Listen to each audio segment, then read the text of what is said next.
Entonces, vamos a leer esta mañana. Yo quiero que usted saque su Biblia, prenda su Biblia, haga lo que usted quiera, pero yo quiero que usted lea conmigo en esta mañana. Esta es la última semana de esta serie y vamos a compartir el tema que se llama Fe Contagiosa.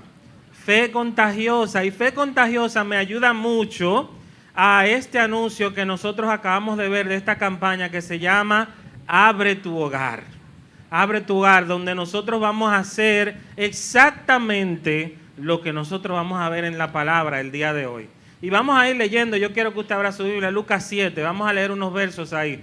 Yo sé que van a salir en la pantalla, pero yo quiero que usted me ayude. Si usted tiene su Biblia, léala. Mire, no hay nada mejor que darle página para la izquierda a eso. Busque su Biblia, sáquela, préndala, haga lo que usted quiera, pero léalo conmigo, que es lo que yo quiero. Y entonces también el que no tiene, pues va a estar en la pantalla. Dice así, vamos a leer en traducción lenguaje actual, dice así. Cuando Jesús terminó de enseñar la gente, se fue al pueblo de Cafarnaúm. Allí vivía un capitán del ejército romano. Estoy leyendo en TLA porque en versión 60 dice un centurión.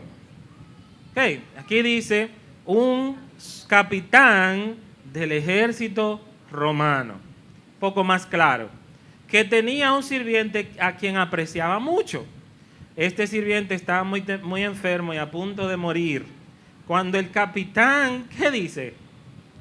Oyó hablar de Jesús. Quiere decir que ya Jesús estaba en la boca y en los oídos de la gente en ese momento. Sí. Mandó a unos jefes de los judíos para que lo buscaran y le dijeran: por favor, venga usted a mi casa y sane a mi sirviente. Qué interesante este verso, donde un capitán del ejército romano, dice el verso 3, mandó a unos jefes de los judíos. ¡Wow!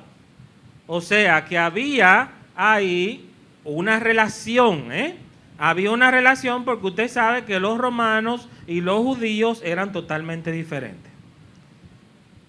Sí, ellos fueron a ver a Jesús, verso 4, y le dieron el mensaje. Además, le rogaron: por favor, haz lo que te pide el capitán romano, por favor, ven. Merece que lo ayudes, porque es un hombre bueno.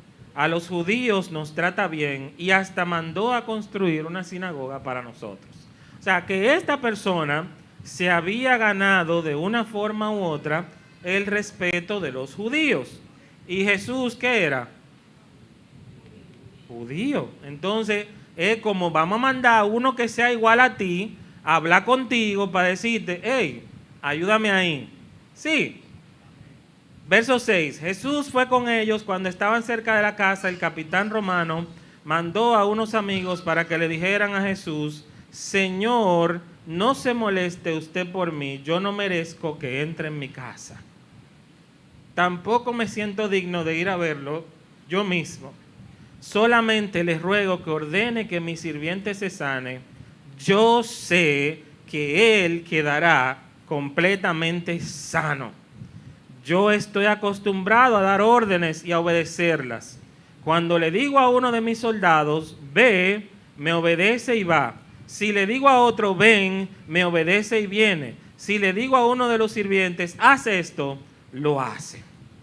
Entonces, aquí hay unos versos muy interesantes. De nuevo, yo he tratado de explicar brevemente el contexto de lo que hay, pero mandó a unos amigos para que le dijeran a Jesús esto y esto, y entonces ya Jesús estaba llegando y entonces le dijeron: yo no soy digno de que tú entres ni siquiera a mi casa, tampoco soy digno de ir a verlo yo mismo.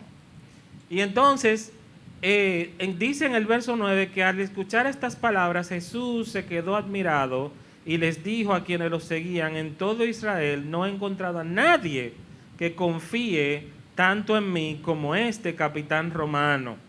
Pero es importante que nosotros podamos ver que ya la fe, aquella fe que esa persona tenía, ese capitán romano, él entendía ya que el Salvador, que Jesucristo, que era el que estaba en ese lugar, podía hacer el milagro.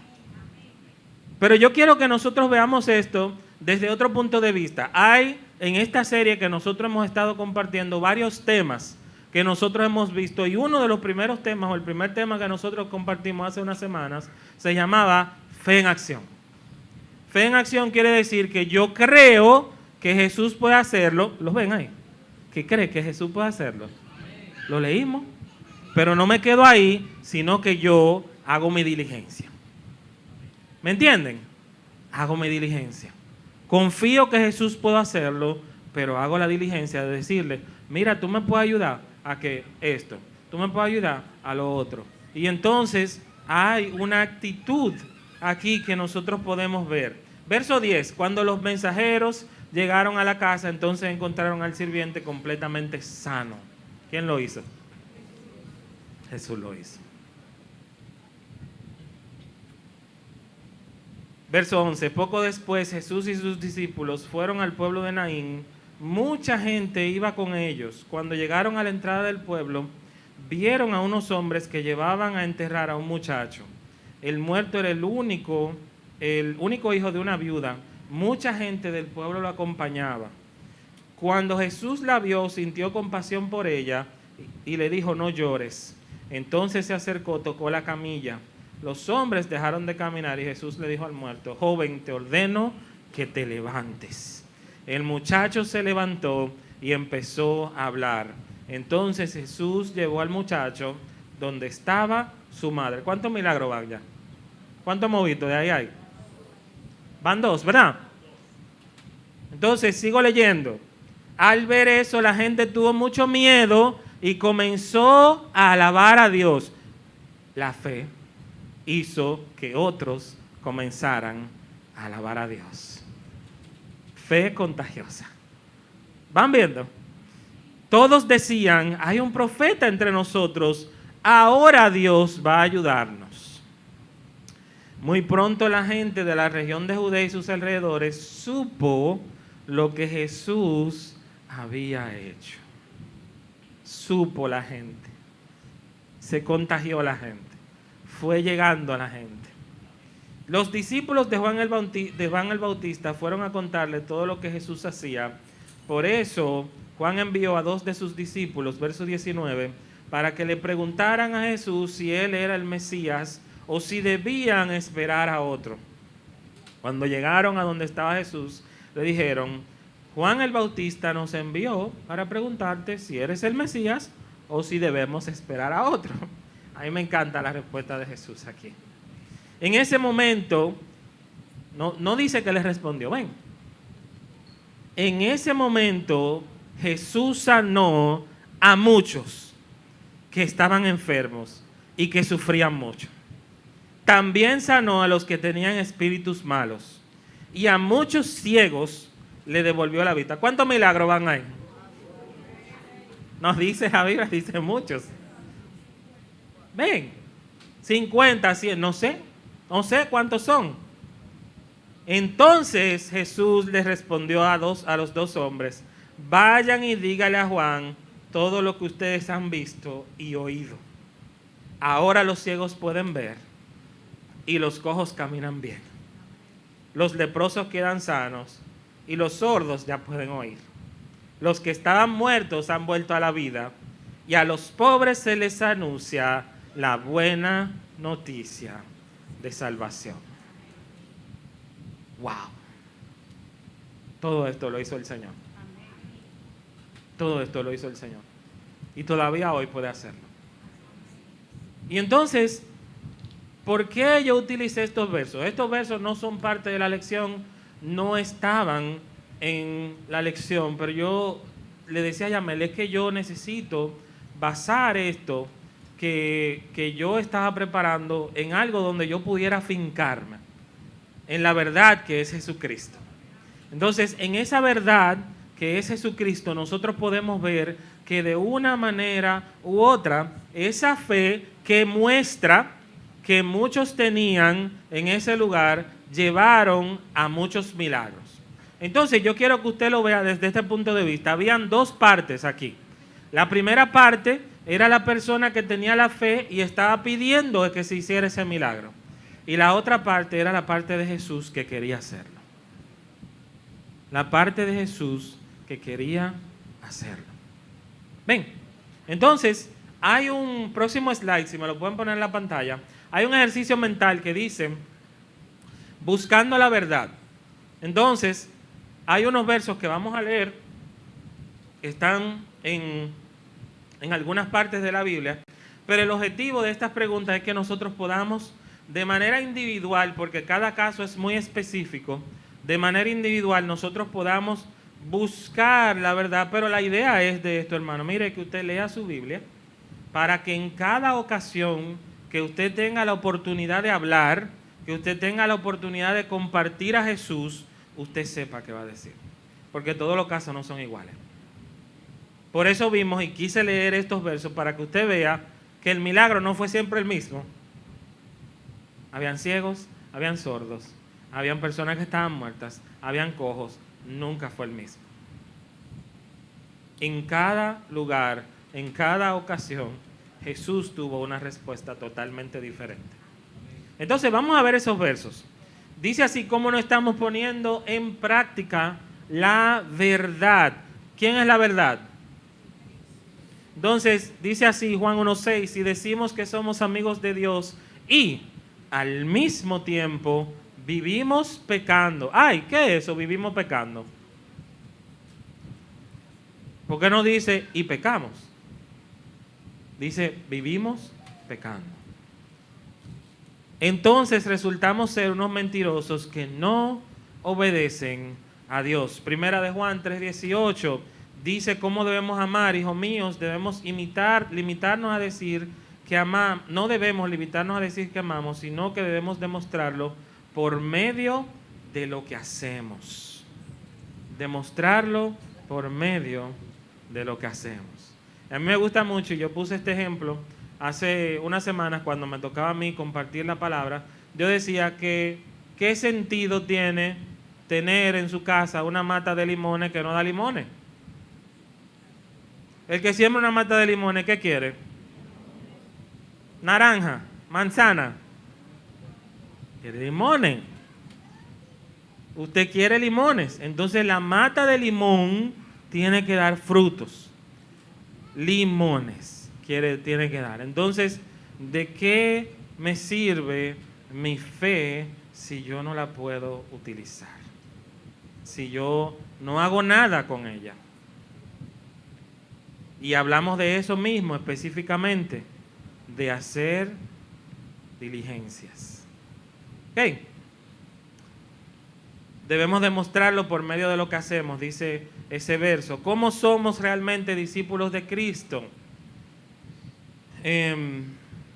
Dice así que en Juan 8, 31, 32, Jesús le dijo a los judíos que habían creído en él: si ustedes obedecen mis enseñanzas, serán verdaderamente mis discípulos y conocerán la verdad, y la verdad os hará libre. Que ese verso a la gente le encanta aquí en este país. Y conoceréis la verdad y la verdad os hará libre. Pero ¿qué dice atrás? Si ustedes obedecen mis enseñanzas, serán verdaderamente mis discípulos y conoceréis la verdad. Y yo preguntaba hace un momento, ¿quién es la verdad? Si obedezcan mis enseñanzas. Si obedeces mis enseñanzas. ¿Cómo creceremos? Al contrario, Efesios 4:15 dice: al contrario, el amor debe de hacernos decir siempre la verdad, para que en todo lo que hagamos nos parezcamos cada vez más a Cristo, quien gobierna la iglesia. Y último de estos, dice así: ¿quién es Cristo? Juan 14:6 dice: Jesús le respondió: yo soy el camino, la verdad y la vida. Sin mí nadie puede llegar a Dios el Padre. Ponme el próximo slide. Dice así que leer la Biblia y hacerla parte de nuestro diario vivir nos hace encontrar la verdad en cada situación.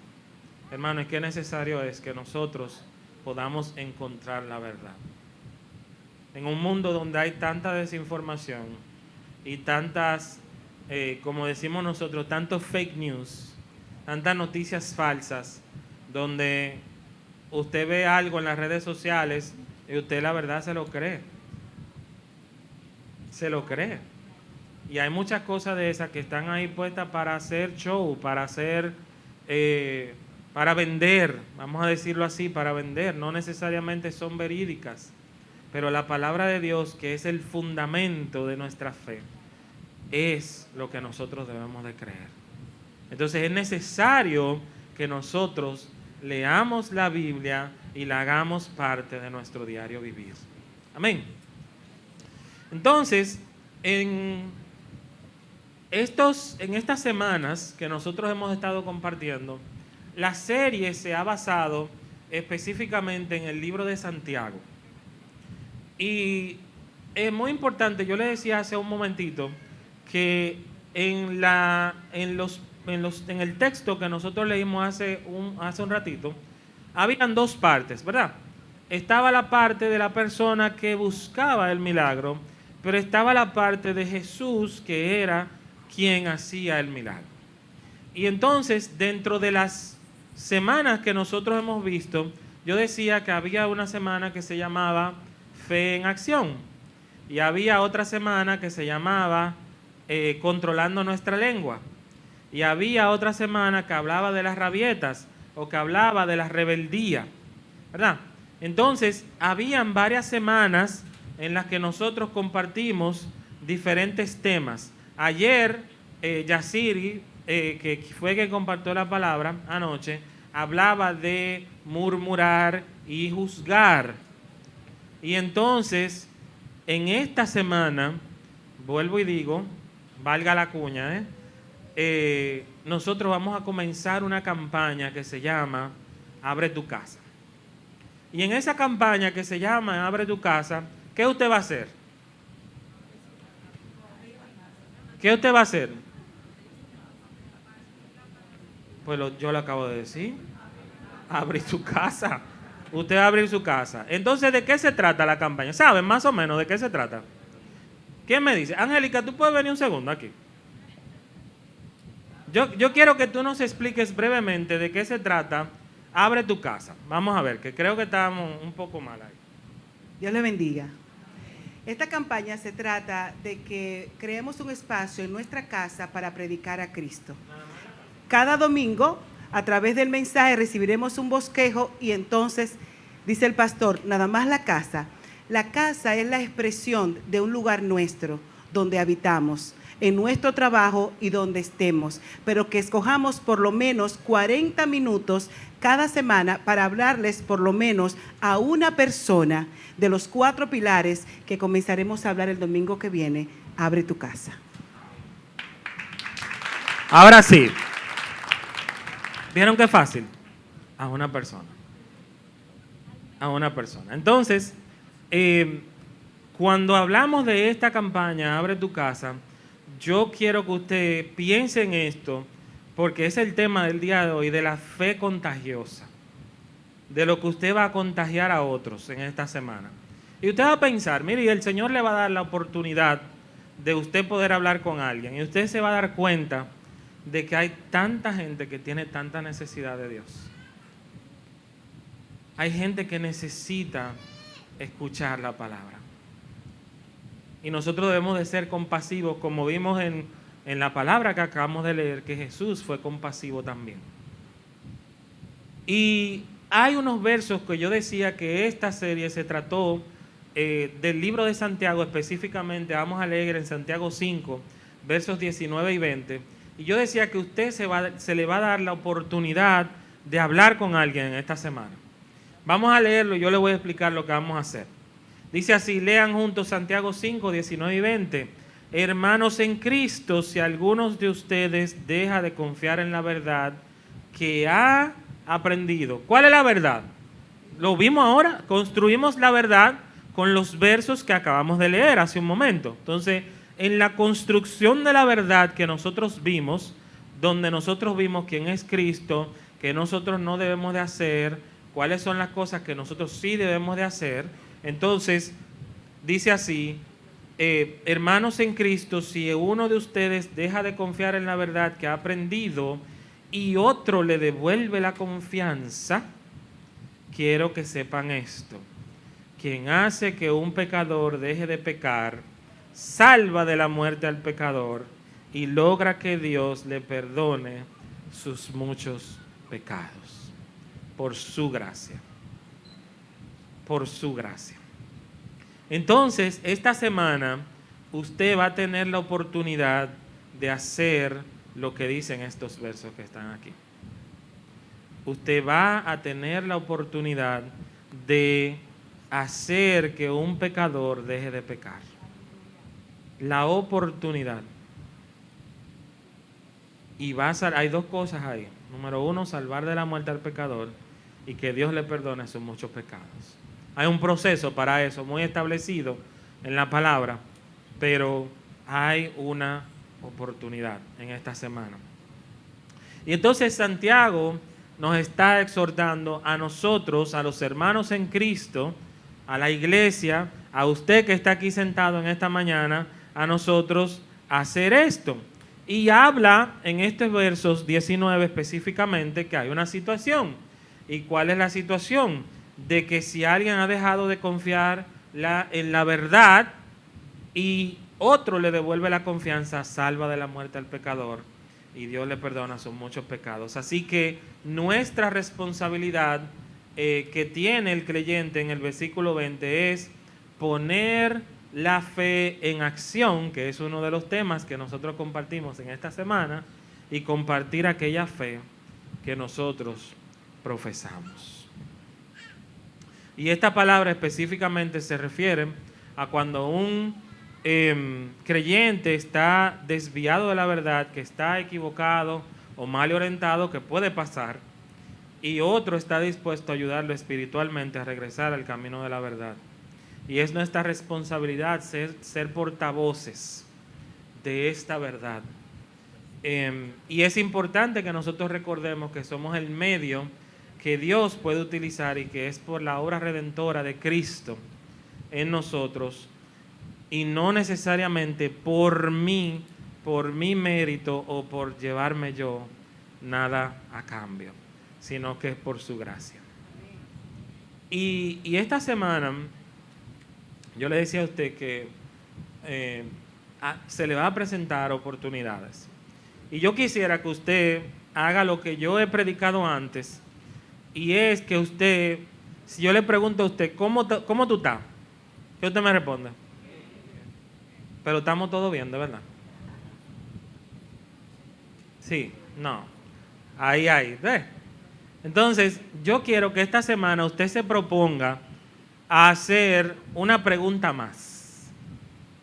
Haga una pregunta más. Porque a veces nosotros somos muy automáticos en hacer las cosas.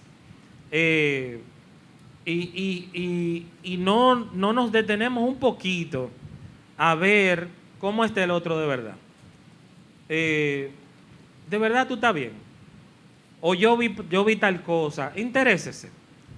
Haz una pregunta adicional de ver cómo está. Pregúntele cómo está la fe. Yo recuerdo siempre que la pastora Miriam de Corniel, mi tía, siempre que veía una persona que tenía mucho tiempo que no veía, ella no se tiene, vamos a decir que tiene un poder especial de identificar eso.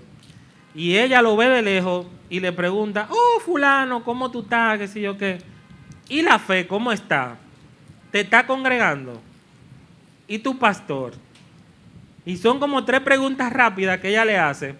Y rápidamente la persona dice, estamos ahí más o menos, estamos qué sé yo qué. Ah, no. Y entonces esa es la entrada.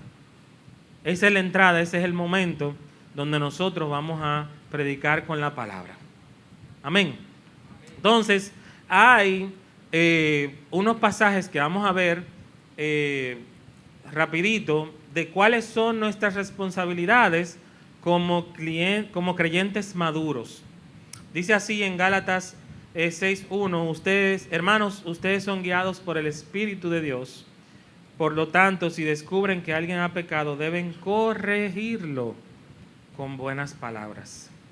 Pero tengan cuidado de no ser tentados a hacer lo malo. Miren, esta semana yo compartía con uno de los jóvenes aquí unos reels en Instagram muy graciosos. Pero en uno de esos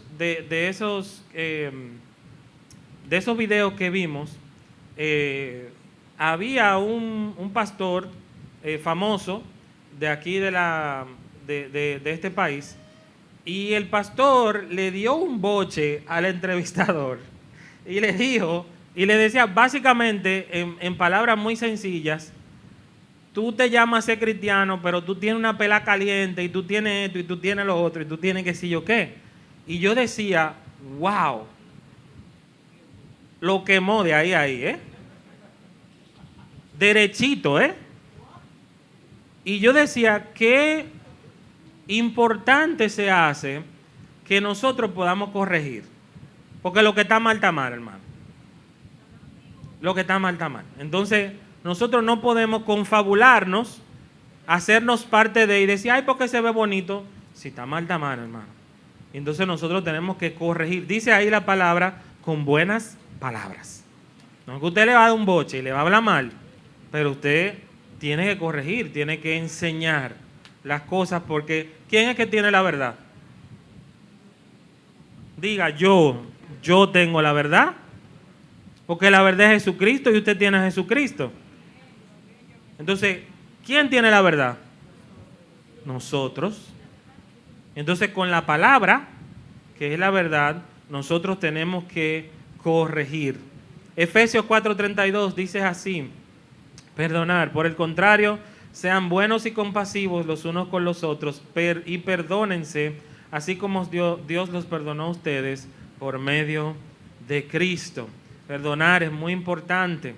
Segunda de Tesalonicenses 3:15 dice, pero no lo traten como a un enemigo, sino repréndanlo como a un hermano. Y en este proceso, y voy de nuevo a los versos que leímos en Santiago, donde nosotros vamos a ayudar a algún hermano extraviado, es importante que nosotros estemos preparados. Preparados. Debemos orar por tal situación y veremos a la luz de la palabra por qué cosas debemos de interceder. Es muy importante, hermanos, que nosotros entendamos que nosotros vamos a tener la oportunidad de esta semana de, lo más seguro, aconsejar. Y cuando usted va a aconsejar, nosotros somos muy prontos, muy rápidos para yo aconsejar con mi propia mente. Y tenemos que cuidarnos de eso. Nosotros debemos de comenzar a aconsejar con la palabra, con la Biblia, con la verdad. No es lo que a usted le venga a la mente en ese momento. Y por eso dije, tenemos que estar preparados para aconsejar. Y hay unos fundamentos que yo puse. Hay un ¿cómo se dice? Un quote, una frase. Hay una frase que yo escuché ayer y quise ponerla, que dice así: cualquier cristiano que comienza a aconsejar a otro está consciente que el consejo que se da debe ser verdad. Debe ser verdad. Y la verdad es Jesucristo. Y la verdad es la palabra. Entonces nosotros tenemos que aconsejar con la palabra. ¿Por qué? Porque la palabra tiene un fundamento correcto. Porque la palabra de Dios es suficiente para el consejo adecuado y es única provisión. Y la palabra se fundamenta, o las doctrinas fundamentales para la fe están fundamentadas en la palabra de Dios. Entonces es importante que a la hora de nosotros poder hacer esto, y créame que usted va a tener la oportunidad esta semana de hacerlo, nosotros podamos hacerlo con la palabra. Hay otros versos que vamos a compartir para que, en caso de que usted necesite esta semana aconsejar o ver, anótelo si usted quiere. Dice así Ezequiel 36:26, yo le daré nueva vida, haré que cambien su manera de pensar. Entonces dejarán de ser tercos y testarudos, pues yo haré que sean leales y obedientes. Hebreos 4:12 dice así: cada palabra que Dios pronuncia tiene poder y tiene vida. La palabra de Dios es más cortante que una espada de dos filos y penetra hasta lo más profundo de nuestro ser. Allí examina nuestros pensamientos y deseos y dejen claro si son buenos o son malos. Entonces, para todos esos de ustedes que dicen que la palabra de Dios es más cortante que una espada de dos filos, anótelo ahí el verso para que lo tenga también, para que lo tenga entero. Sí. Efesios 3, 17 al 19 dice así: también les pido a Dios que Jesucristo vive en sus corazones gracias a la confianza que tienen en Él. ¿Y qué es la confianza en Él? ¿Qué es la confianza en Él? La fe, gracias a la fe que usted tiene en Él. La confianza en Él es la fe. Y que ustedes se mantengan firmes en su amor por Dios y por los demás. Así ustedes podrán comprender junto con todos los que formamos el pueblo de Dios el amor de Cristo en toda su plenitud. Le pido a Dios que ustedes puedan conocer ese amor que es más grande que lo que podemos entender, para que reciban todo lo que Dios tiene para darles. Hay dos versos adicionales ahí, Salmo 107:9. Dios calma la sed del sediento y el hambre del hambriento. Y es importante que nosotros, yo le decía estos versos para que usted los tenga a mano, porque a usted se le va a presentar la oportunidad esta semana de alguien que va a venir hambriento y va a venir sediento de la palabra de Dios esta semana. Y dice así: Dios calma la sed y el hambre. Salmo 51, 3, 4. Ese verso sí me gusta. A mí me gustó mucho cuando yo lo leí, porque yo decía, ¿qué puedo yo hacer que Dios no sepa? ¿Qué puedo yo tener? ¿Qué puede haber en mi corazón que el Señor no lo sepa? Incluso cuando yo peco, entonces voy a este verso y digo, wow, ¿cuánto me identifico con esto? Y decía, sé muy bien que soy pecador. Sé muy bien que he pecado. A ti y solo a ti te he ofendido, he hecho lo malo. En tu propia cara. ¡Wow! Tienes toda la razón de declararme culpable y no puedo negar que soy inocente. Y cuando yo leía esto, yo como que traté de llegar como al sentimiento, al corazón del salmista en ese momento. Y yo decía, wow, ¿cómo nos sentimos nosotros así cuando nosotros pecamos? Que decía que tienes toda la razón, Señor, de declararme culpable. Yo no tengo forma de defenderme porque yo verdaderamente he pecado. Pero vengo delante de ti, Señor, pero vengo arrepentido, vengo humillado, vengo delante de ti para que tú me limpies, para que tú cambies mi corazón. Y qué importante se hace que nosotros podamos entender que nosotros somos perfectamente vulnerables al pecado.